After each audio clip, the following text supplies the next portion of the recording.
ఒక మంచి విషయం వింటున్నాం. అది విని ముగించేలోగా అది తలకిందులు మారుతుంది. ఈరోజు వినే న్యూస్ నిమిషానికి ఒకసారి మారుతూనే ఉంది. నేనేం చెప్తున్నాను మీకు అర్థమైంటది.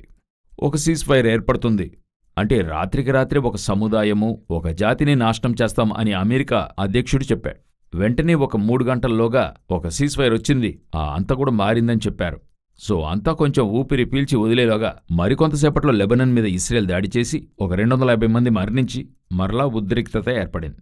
అంటే ఇది ఎలాగుందంటే నిమిషానికి బిక్కుబిక్కుమంటుంది గదా, ఆ స్థితిలోని లోకం వెళుతూ ఉంది. దీని గూర్చిన కొన్ని విషయాలు ఈరోజు చూడబోతున్నాం. రండి నిన్నటి వరకులోనికి వెళ్దాం.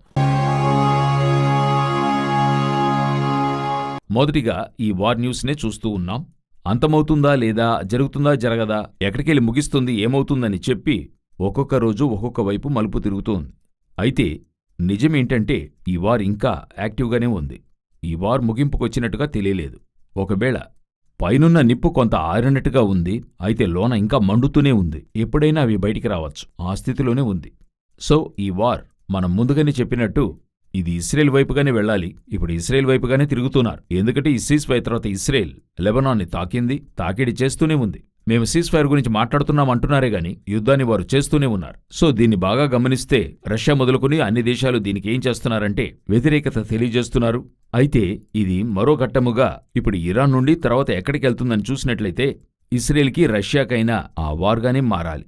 సో అటువైపుగానే వెళుతోంది. ఇస్రాయేల్ చేసిన ఈ లెబనాన్ మీద కొట్టింది ప్రపంచమంతటా ఒక రాంగ్ ఇమేజ్ క్రియేట్ అయింది. సో ఖచ్చితంగా ఈ వార్ మరో స్థాయికి వెళ్తోంది.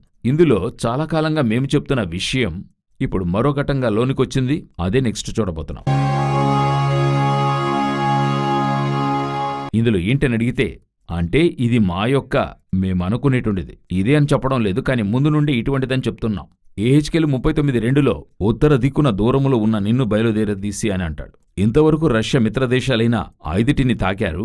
అప్పుడు రష్యా కొంత మౌనాన్ని పాటించింది.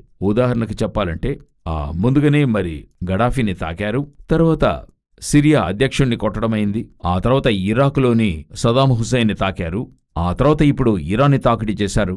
ఇప్పుడు వెనిజువేలా, అలా 5 దేశాలు వారు రష్యాకైనా మిత్రదేశాలను వారు తాకిడి చేశారు. రష్యా ఖండనం తెలిపింది. ఇరాన్ విషయంలో కొంత దిగింది, లోనికి కొంత మాత్రమే దిగింది. అందులో చెప్పబడిన దేశాలు చివరిగా మేము చాలా ఎదురు చూసింది 2 దేశాలు ఒకటై ఉంటుందని. ఒకటి క్యూబా అయి ఉండాలి, లేకపోతే టర్కీ అయి ఉండాలి. ఎందుకంటే టర్కీయే ఏహెచ్కేలు 38:5-6లో తొగర్మాయు వారి గురించి రాయబడింది. సో టర్కీ అయి ఉండొచ్చు అనుకున్నాం. అయితే టర్కీ నాటో దేశాల్లో ఉంది. నాటో దేశాలు రష్యాకి వ్యతిరేకంగా ఉన్నాయి. ఇలాంటి కాన్సెప్ట్ ఉన్నప్పుడు ఎలా టర్కీ రష్యాతో వచ్చి చేరుతుందని యోచించినప్పుడు రష్యా టర్కీ వారికి ముందుగానే మంచి సంబంధాలు ఉన్నాయి. అయితే ఎలా వచ్చి చేరుతుందని చూస్తున్నప్పుడు రీసెంట్గా ఇప్పుడు ఇస్రాయేల్ వారి విదేశాంగ వ్యవహారాలు ఈ మాట చెప్పాయి. ఇరాన్ వారిని కొట్టి ముగించాక తర్వాత ఇస్రాయేల్కి థ్రెట్గా ఉండేది టర్కీయే. అమెరికా టర్కీ వారిని కూడా ఈ విధంగా ఏదైనా చేయాలని డైరెక్ట్ స్టేట్మెంట్ ఇచ్చారు. ఇప్పుడు ఆ 6వ దేశం వైపు తిరుగుతున్నారు. ముందుగానే క్యూబా గురించి ఈయన చెప్పి ఉన్నాడు, అంటే అమెరికా అధ్యక్షుడు మాట్లాడున్నాడు. సో క్యూబానా టర్కీ అన్నప్పుడు ఇప్పుడు ఇస్రాయేల్ తన చుట్టూతో ఉన్న దేశాల థ్రెట్లో టర్కీ వారిని చూపుతుంది. సో ఇప్పుడు ఇవన్నీ చూస్తుండగా ఇస్రాయేల్ను చుట్టూ ఉన్న ఆ దేశాల్లో ఇందులో వెనిజువేలా బయట ఉండింది. సో ఏహెచ్కేలు 38 ప్రకారం టర్కీ వైపుగా విల్లు తిరపబడుతుంది. ఒకవేళ దేవుని చిత్తమైతే వీటి అప్డేట్స్ మీకు చెప్తాం. తర్వాత ఒక అతి ముఖ్యమైన విషయాన్ని మనం చూడబోతున్నాం. ఇది యూరోపియన్ యూనియన్కి, ఇండియా, మిగతా దేశాలకైనా ఒక ముఖ్యమైన విషయం. బైబిల్ ప్రకారం మీరు బాగా గమనిస్తే ప్రకటన 16వ అధ్యాయంలో చివరిగా లోకాంతంలో జరగబోయే ఆర్మగెదాన్ యుద్ధంలో యాంటిక్రైస్ట్కి సహాయపడటానికి తూర్పు దేశపు రాజులు రావాలి. తూర్పు నుండి వచ్చు రాజులకు మార్గము సిద్ధపరచబడునట్లు అందులో స్పష్టంగా చూడగలము. చైనానో ఇండియానో అటువంటి దేశాలు అందులో ఉండాలి, ఇటువైపు నుండి రావాలన్నట్టయితే అని మనం చూసాం. అంటే బైబిల్లో రాయబడి ఉంది. ఆ ప్రకారంగా చూస్తే ఇప్పుడు యూరోపియన్ యూనియనే తర్వాత రానున్న మృగము ప్రకటన 13:1. ఇప్పుడు అక్కడ కొంచెంగా ఒప్పందాలు ఆస్ట్రేలియాతోనూ ఇండియాతోనూ చైనాతో ఒప్పందాలు చేసుకుంటారు. ఇప్పుడు ఆస్ట్రేలియా ఇండియాతో చేసుకున్నారు, నిరాటంకమైన ఒప్పందం చేసుకున్నారు. సో ఇవన్నీ ముందుగా చూసిన విషయమే. ఇప్పుడు ఏం జరిగిందని అడిగితే ఈ యొక్క విషయంలో ఇరాన్ ఇస్రాయేల్ మధ్య సమస్య చూస్తే ఇండియా వారి స్ట్రాటజీ చాలా బాగుంది, చాలా చక్కగా బ్యాకప్ చేశారు అని చెప్పి యూరోపియన్ యూనియన్ ఇండియాని బాగా పొగిడింది. అయితే ఏంటి విషయమని అడిగితే ఇందులో చాలా భిన్నాభిప్రాయాలు ఉన్నాగానీ యూరోపియన్ యూనియన్ ఇండియాతో చాలా దగ్గర కావడం మనం చూస్తూ ఉన్నాం. సో ఇది అట్లే తూర్పు దేశపు రాజులు మరలా ఈ యూరోపియన్ యూనియన్తో కలవడం మనం చూస్తూ ఉన్నాం. ఈ యూరోపియన్ యూనియన్ గురించి మరొక ముఖ్యమైన విషయము ఉంది. మనం ముందుగానే దీని గురించి చెప్పున్నాం. ఏంటని అడిగితే అమెరికా మరి తగ్గుతుంది, యూరోపియన్ యూనియన్ లేస్తుంది అని చూసాం కదా. ఇప్పుడు మీరు చూశారంటే నేటో దేశాలకు ఈ అమెరికా మధ్య చీలికలు పెద్దదవుతూ ఉన్నాయి. ఇలా పెద్దదయ్యే కొద్దీ సమీపములో హంగేరీకి వెళ్లిన వైస్ ప్రెసిడెంట్ ఆఫ్ అమెరికా ఆయనేం చేశాడో చూస్తే ఇప్పుడు యూరోపియన్ యూనియన్కి వీళ్లకి అగెన్స్ట్గా మాట్లాడాడు. ఏం చెప్పాడంటే యూరోపియన్ యూనియన్ తీసుకున్న స్ట్రాటజీ తప్పు, ఇది ఆమోదయోగ్యంగా లేదన్నట్టుగా ఈ కార్యాలను గురించి మాట్లాడాడు. అంటే యుక్రెయిన్ విషయంలో మాట్లాడుతూ వీటిని చెప్పడం అయ్యింది. సో యూరోపియన్ యూనియన్కి అమెరికాకి మధ్య చీలికలు పెద్దదవుతూ ఉన్నాయి. యూరోపియన్ యూనియన్ లేస్తుంది, అమెరికా పతనమవుతుంది. చివరిగా ఒక అతి ముఖ్యమైన విషయాన్ని మీతో చెప్పి ఈ నిన్నటి వరకు ముగించబోతున్నా. ఇది సమీపంలో సర్వే నివేదిక చేయబడింది. ఈ నివేదిక ఆస్ట్రేలియా వారిచ్చారు.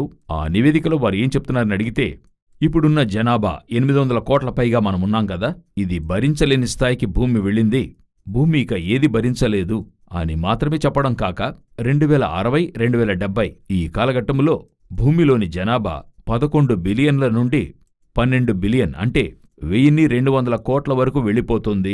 సో ఈ వనరులు ఏవీ కూడా ఇక చాలవు, ఇక భూమి ఇప్పుడే నాశనమయ్యే స్థితిలో ఉంది, జనాభా ఆ స్థాయికి అధికమయ్యింది. అలా అన్నిటిలోనూ చెప్తున్నారు. క్లైమేట్ నుండి, ఉద్యోగాల నుండి, తరువాత ఆహార వస్తువుల నుండి, నీటి పరిస్థితి ఇప్పుడు దివాలయ్యే పరిస్థితిలో ఉందంట భూమి. సో అందులో రాశారు, ఆ నివేదికలో అన్నీ రాశారు. వీళ్లు లిటరల్గా ఏం చెప్పాలనుకుంటున్నారంటే ఒక అతి ముఖ్యమైన డేంజర్ అయిన విషయాన్ని ఎంతో మరుగ్గా చెప్తూ ఉన్నారు. ఈ జనాభాని ఇమ్మీడియట్గా తగ్గించండి అని చెప్తూ ఉన్నారు. అదే ఇక్కడ ముఖ్యమైన విషయం. ఏం చెప్తున్నారంటే ఈ జనాభా సంఖ్య చాలా సప్రెస్ చేస్తుంది, ఇది తగ్గించాలని వారు చూస్తున్నారు. 2030లోగా డీపాపులేషన్ చేస్తారనేది మనం పలు వీడియోల్లో పలు స్థలాల్లో చూస్తున్నాం, మనము అవి చెప్పి ఉన్నాం. ఇప్పుడు వాళ్ళేం చెప్తున్నారు, తర్వాత ఈ 1200 కోట్లు అన్నది ఇప్పటి నుండి ఒక 250 కోట్లు వచ్చే 25 సంవత్సరాల్లోగా ఇంక్రీజ్ అవుతుంది అని చెప్తున్నారు. సో వాళ్ళు ఈ 250 కోట్లు అన్నది ఎంతో ముఖ్యంగా మెన్షన్ చేస్తున్నారు. ఇక భరించదు, ఇప్పుడున్న పరిస్థితి తీవ్రతలో ఉంది, ఈ 250 కోట్లు భరించలేము. సో వాళ్ళు ఈ 250 కోట్లను తగ్గించే ఈ ప్లాన్ తర్వాత ఏం చేయాలని అనుకుంటున్నారు. ఇది ప్రకటన 6/8కి అట్లే పర్ఫెక్ట్గా తీసుకెళ్తుంది. భూనివాసులను చంపుటకు భూమి యొక్క 4వ భాగం పైన అధికారం వానికి ఇవ్వబడెను. ఈరోజు 4వ భాగం అంటే 200 కోట్లు. ఈ బైబిల్లో రాయబడింది 1900 సంవత్సరాల క్రితం. అదే ఒక విషయాన్ని ఈరోజు వారు మాట్లాడుతున్నారు. సో అటువంటి కార్యాల్లో ఇమిడి ఉండమంటున్నారు. వాటికైనా యాక్షన్స్ చాలా వేగంగా తీసుకోవాలని చూస్తూ ఉన్నారు. వాళ్ళేం చేస్తున్నారు, ఏం చేయబోతున్నారనేది పలు సందేశాల్లో మేము మీతో చెప్పి ఉన్నాం. ఇప్పుడు అటువంటి ఒక ముఖ్యమైన విషయాన్ని వారు చేయని ఆరంభిస్తూ ఉన్నారు. ప్రభు చిత్తమైతే, రాకడ ఆలస్యమైతే మరొక కార్యక్రమంలో మిమ్మల్ని కలుసుకుంటాం. మా పరిచర్యకై ప్రార్థించండి. ఇదే సందేశం వైటీవీలో వస్తుంది, అందులోనూ చూడండి. God bless you.